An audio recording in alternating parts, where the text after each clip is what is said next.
Hi dear friends, we're back together again, and I'm visiting you with a topic which is menopause. What does menopause mean? When does it start and when does it end? Why is menopause typical for only 3 species of animals? Humans, dolphins and killer whales. You know, this podcast is for well-read people, curious people with questions, seeking answers. So stay tuned. We're starting in a bit.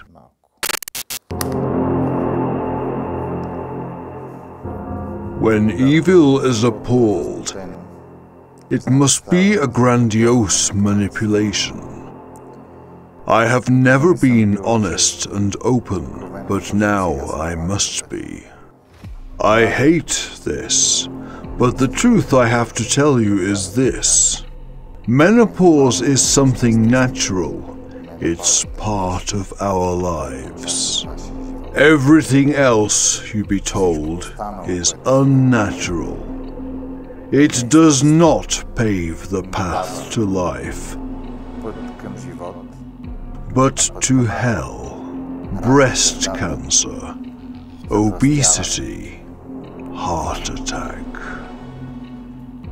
God created menopause as a natural stage in the life of a woman. Accept it and take it into account. Don't watch this podcast. It's moot.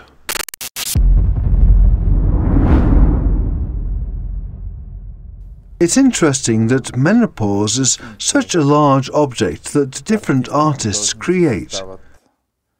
Because menopause is an emotion that gives rise to the expression of many emotions, feelings and events.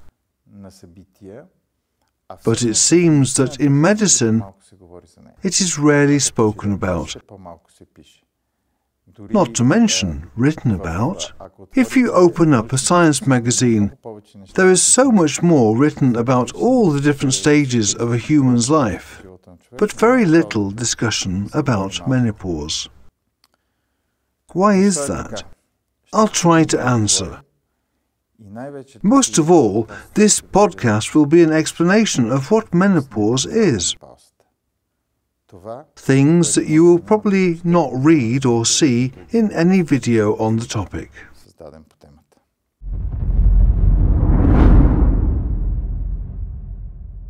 Let's start with stories, natural stories. One of them really touched my heart.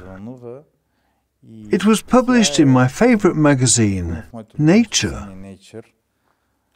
It's about a woman called Carlotta Berry, a high-ranking expert in her career.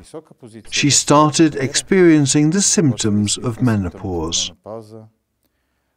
Mood swings, severe back pain, hot flushes. But at the same time, as a director, she didn't have a chance to share this with those surrounding her.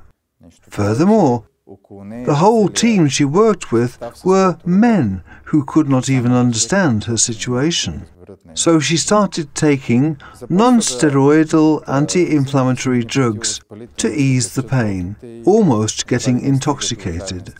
In the end, she realized that with these symptoms she could no longer perform her duties and left her job. The story is written as a prelude to a long article on menopause, which indeed is a topic that is just starting to be discussed. Don't forget, the way our planet is made, a lot of women will go through this phase in the coming decade. Regarding the issue of how efficient they can be at work, let me tell you, I read a study made in the UK showed that top experts in the menopause, when experiencing symptoms of menopause, had lower efficiency and worse quality of work than a mid-level expert. Furthermore, it was established that in only 66% of their working days they were productive, while during the others they were just fighting this condition.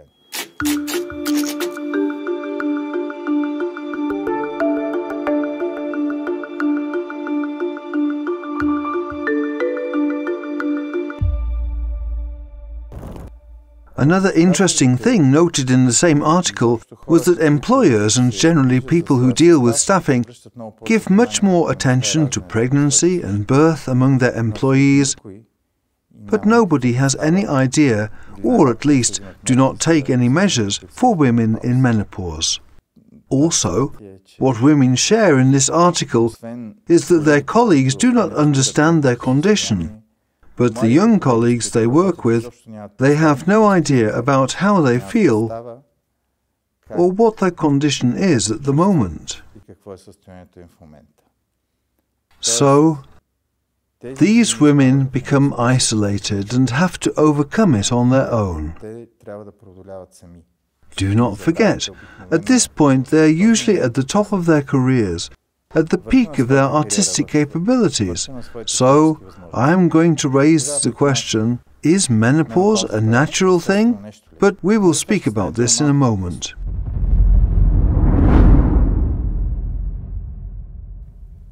The story of a Harvard professor who, experiencing strong menopausal symptoms, sat at a conference next to a colleague of hers. She's got her empty notepad, so has he, but they haven't put their badges on, and suddenly she realizes that she can't remember this person's name. Person with whom she has worked and knows very well. What we call menopausal brain fog. Why does it occur? The explanation is purely physiological. When sex hormones start missing, when estrogens drop in a female body, glucose in the brain also drops. Estrogens are actually what takes glucose by the hand and brings it into the brain cell. When estrogens disappear, when a woman starts experiencing estrogen hunger and a lack of this hormone, then the brain is also hungry. It cannot function well. Suddenly it starts worrying, "My God, what is happening? I have no energy source." When there aren't any estrogens, what's interesting is that even if you eat 2 chocolate bars a day, this sugar does not get to the brain. Then the brain does something else. It starts breaking down fats and feeding on them. These fats manage to give energy, but at the same time the cell itself becomes burdened by lipids. And this is one of the reasons for the so-called menopausal brain fog. A fog that women could experience for years, one that fogs up concentration, thinking and short-term memory.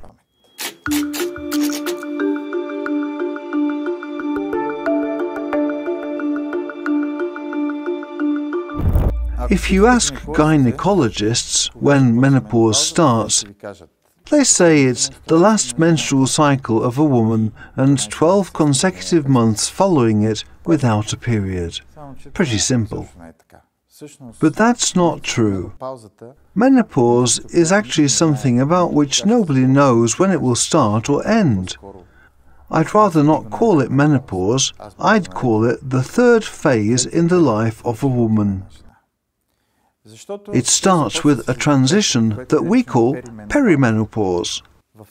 At this stage, the woman does not experience a lack in hormones, a woman has no symptoms. Only the duration and regularity of periods begins fluctuating. They suddenly start getting irregular periods, because the hormones aren't that good. So you go to the gynecologist and see there have been restrained follicles, or the onset of ovulation is delayed or too early. This shows that the ovary is beginning not to function properly. its function is coming to an end. Why does the ovary's function end? It's simple. Every woman starts losing thousands of egg cells every month, starting from birth. Once the ovary depletes the quantity of available eggs, then this transition period begins. This perimenopause continues into another so-called menopausal transition. It can also continue for years. That is when symptoms appear. The woman still has a menstrual cycle, she still feels a complete woman, but hot flushes and different menopausal symptoms appear. When she goes to a gynecologist, they tell her that her ovaries are still functioning, so she doesn't need treatment. That is not the case at all. So, let's say it. We cannot define this in terms of years. We do not know when menopause will start. But we can keep an eye out for symptoms. Let me tell you, ladies, when you get close to 40 and see irregular periods, then get in touch with us. Because these are the first small steps towards menopause.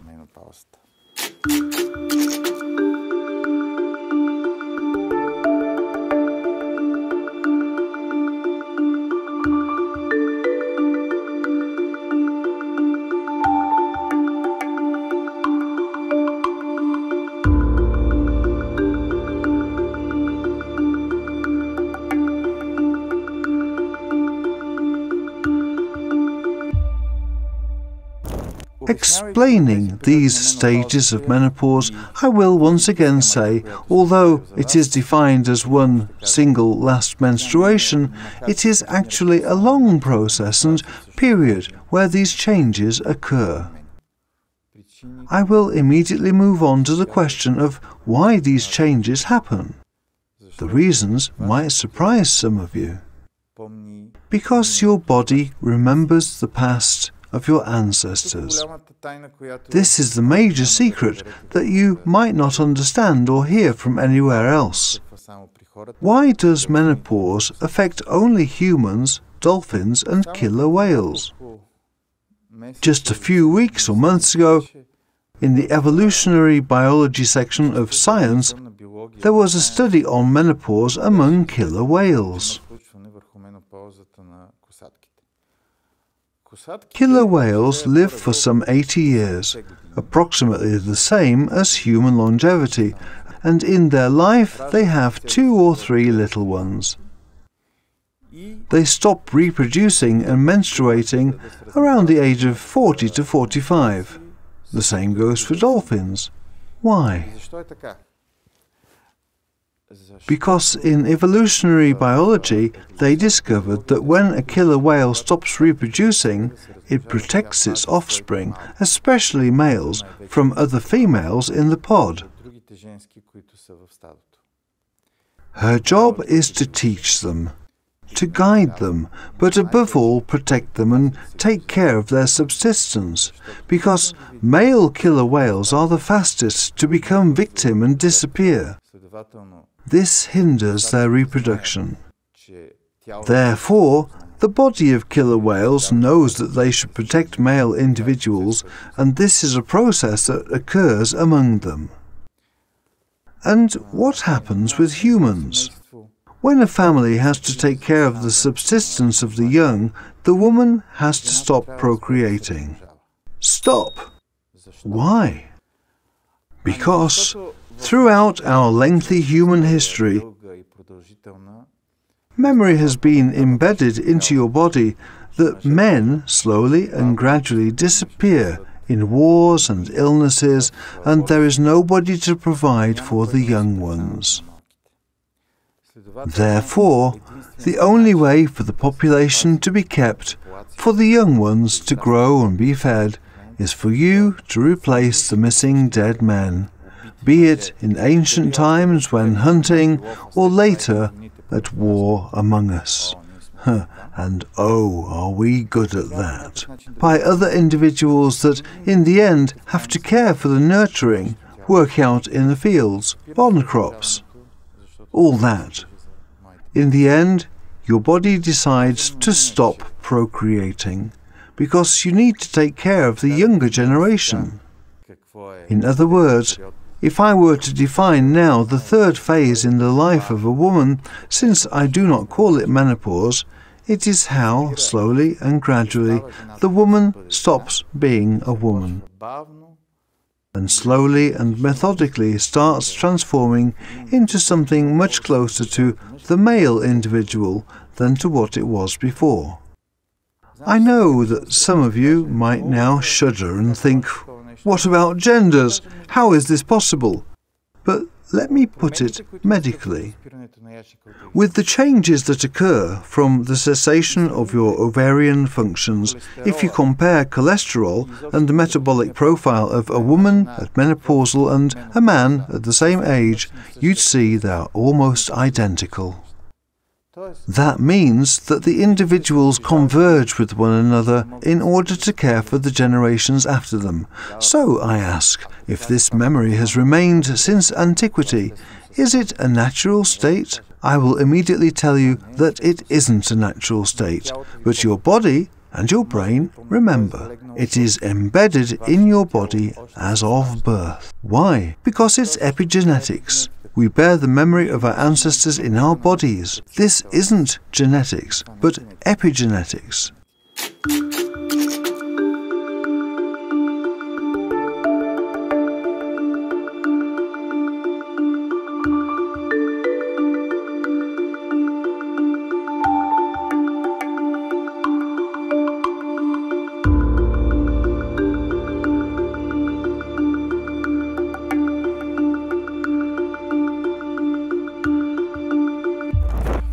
Speaking about the third phase in the life of a woman, we have reached brain fog.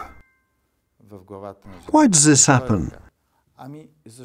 Because you are transforming into a completely different individual. Metabolism, different person. When the brain experiences this fog, it is clearly in order for it not to take any countermeasures or be able to oppose this thing. So, basically, you take out the commander-in-chief.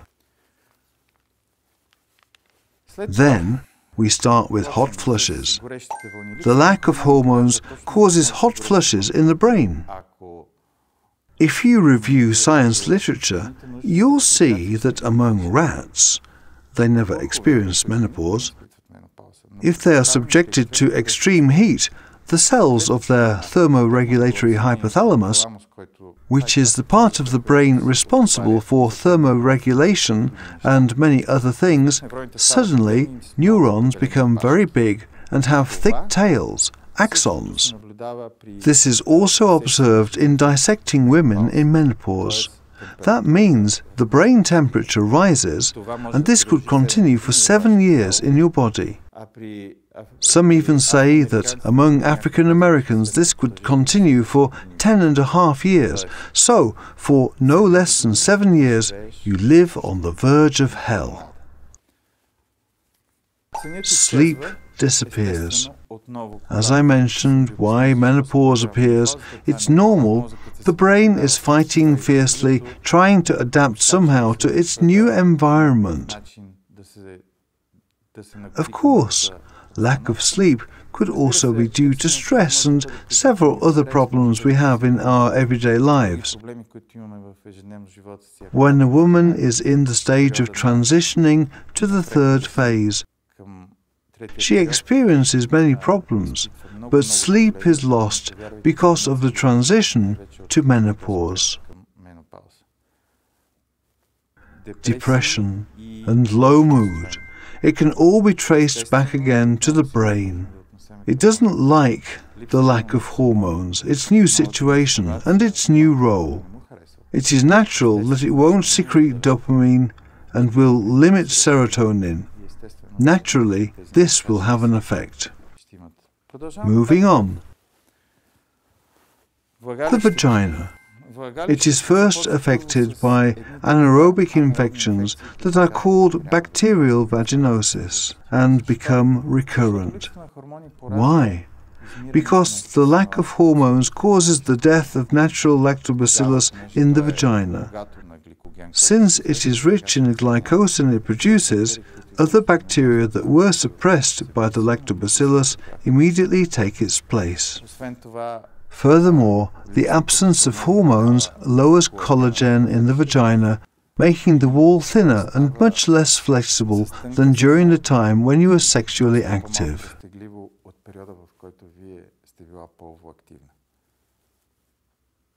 Basically, the message is that you will no longer need this vagina. You are a different person, a different individual. The skin becomes thin due to the lack of collagen. Note that mass loss of bone tissue begins. I wondered why the bone is degraded, but when I checked, I realized that estrogens are the main mediators in taking calcium back to the bones when you consume it and stopping the kidney from filtering it. With no estrogens, the kidney freely releases the calcium when you pee. Bone resorption has its logic because this calcium is necessary for the functioning of your muscles. So, bone resorption is something that happens in order for you to provide your muscles with contractions, so that you can work more. This loss of bone mass usually reaches its peak in the last phase, which they say starts 1 year before menopause and reaches its peak 2 years after your last period. Since a lot of girls tell me, the hormones will make me gain weight, it actually turns out that estrogens melt fat. So, you ask, why do I gain weight when I take hormone therapy? I'll tell you why. Because you move less. Not because estrogen causes it, quite the contrary. Estrogen is at the essence of fat dissolution. Don't you think this is an ode to the qualities of estrogen? No, I'm telling you what happens to your body when these hormones are absent. Speaking about metabolism, let me tell you about estrogen that protects from sclerotic plaques,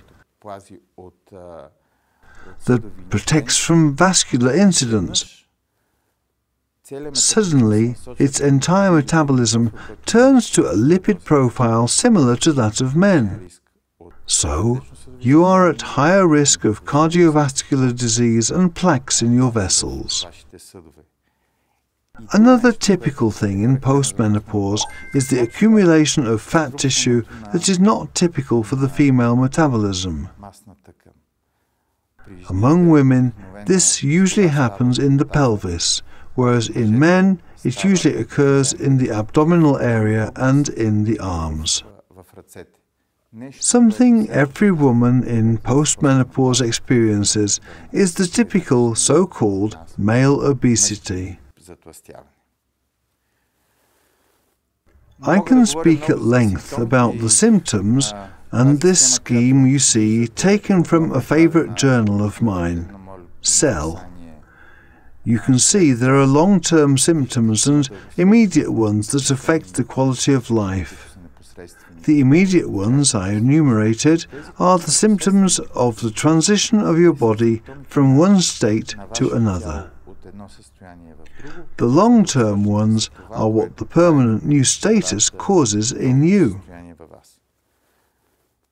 Let's not forget something that all those who speak about menopause forget: fibrosis of the joints, the bones, of your whole body. You say, what has menopause got to do with this? When the majority of your organs start resorption, your body, your brain, has stem cells to recuperate every missing tissue. But imagine you're the boss at a major construction company and you suddenly have so many sites to work on that you can't cover all the demand to build. You send workers to try and patch up things wherever they are.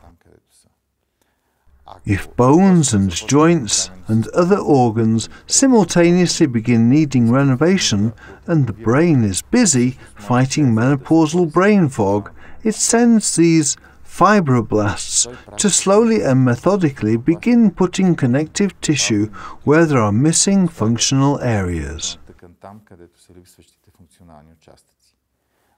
I speak about fibrosis because some authors say that one of the most frequent symptoms of aging is stiffness in the joints, in your motor system, because of fibrosis there.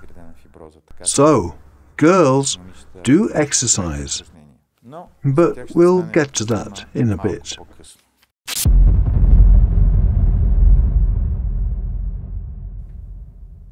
Speaking about menopause, I should probably mention something. There are so many products. If you turn on the TV, in the ads everyone says, "This is against menopause," or "This is against aging," or something. What do they actually do? Let's start with hormone therapy. Something that would maybe make many of you stop watching this podcast straight away. Hormone therapy is something natural. Hormone therapy is something that, if you take it, it will delay in time this change in your body from a complete woman to something rather closer to a male. Hormone therapy was condemned in 2006 in a study where it was established that when hormone therapy is given in postmenopausal women, breast cancer and cardiovascular diseases surged. Stop.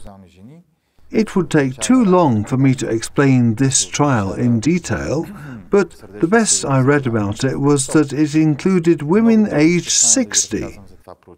Women who have long forgotten what menstruation is. Or, as was written in a brilliant comment, when the estrogen receptor has forgotten what estrogen is and what its function is. Furthermore, it is seen that the initial peak in cardiovascular diseases then sharply drops compared to those who do not take it. In the end, those with cardiovascular diseases are almost equal, or those who don't take it have a much higher risk than those who took hormone therapy. I am not going to touch upon breast cancer because it would be a long talk, but I'll tell you that there is no such thing as estrogens causing breast cancer. You can check out our first podcast to see. Did you know that estrogens are some of the strongest methylators? That means that they cannot cause demethylation of a gene that unlocks carcinogenesis.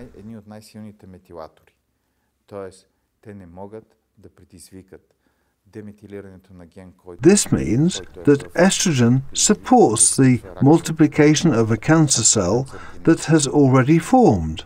With aging, you have begun the total sale.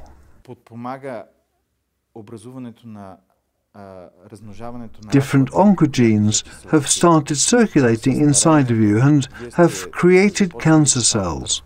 Estrogen only gives them the strength to grow, but does not cause them. The belief that estrogens cause cancer is, in my opinion, utter nonsense. But when I speak about hormone replacement therapy, I should tell you it is not for everyone. It cannot be implemented. This is the mistake of these studies when they decided they can be given to every single person. Hormone therapy is for people who care for their health, who have an intelligent attitude and who work with their brains, who need good concentration and need their brain to be in good form. Hormone therapy should be prescribed individually according to the needs, if desired. Moving on to the second part. Phytoestrogens. A lot of products and a lot of herbs. Everyone in Bulgaria loves herbs, and that is great. Just let me tell you this. Every herb imitates what natural estrogen does. You know that imitation is never like the original. There is no copy of a painting that could be better than the original. No remake of a novel or movie is better than the original story. So, they connect to the same receptor and try to imitate, but this is just a small part of the effect.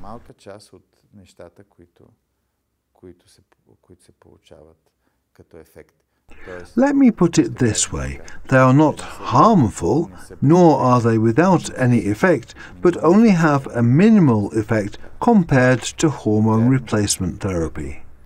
The different selective estrogen receptor modulators, modern movements with pills that link to certain estrogen receptors and stop others from developing. So, you can take a pill that can strengthen your bones without affecting hot flushes, without reaching the brain, and even the breast can remain completely spared from this thing. But this is just part of the therapy. Imagine I strengthen my bones in the pelvic area, but I still get hot flushes and need to take something else. So there is more work to be done there, and there is no universal medicine for this. I should point out that there is currently a drug on trial that affects only the brain and the hot flushes. I won't mention the name, although I wrote it down, because it's too difficult to pronounce, even for me. Fezolinetant. It is intended for hot flushes. They say it has an effect on brain fog, hot flushes, severe menopausal symptoms, but it has no effect on the cardiovascular system, nor the bones, nor the vagina. Basically, contemporary medicine is trying to split up the transformation period with different medication for each symptom.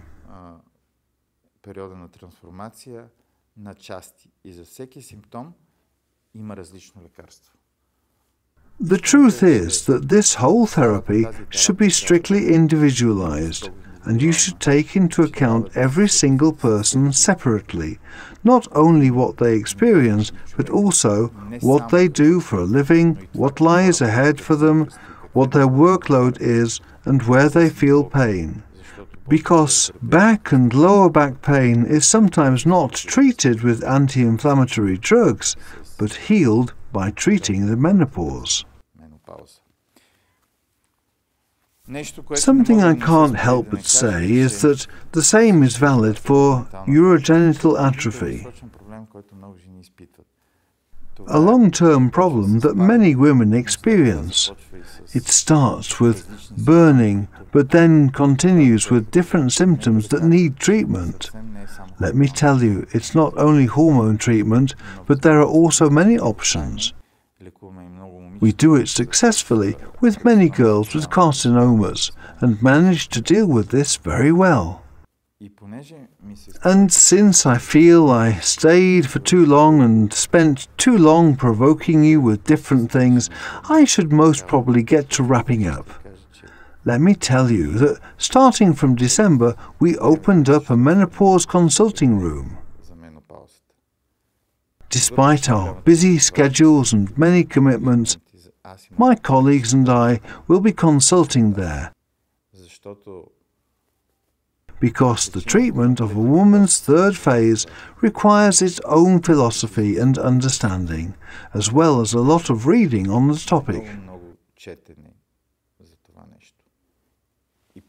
And believe me, we won't be alone. I don't think that treatment in the third phase of a woman is limited to gynecologists.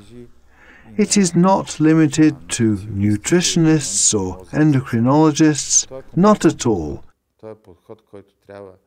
It is a complex approach where every woman needs to not only visit their gynecologist, but also to look for support from different experts and other people. The main benefit we will give you is movement, overcoming fibrosis. I promise you, you will have procedures and exercise with our kinesiotherapists and specific exercise for every one of you to bring back mobility in the joints and organs. The third phase in the life of a woman is something inevitable, but it cannot begin in the 40th year of her life. That is not natural. In order for women to be happy, they should undertake measures as soon as they get the first symptoms. Maybe this is the end of our story for today. And as I always say, don't forget to be happy, because that is the most important thing. See you soon.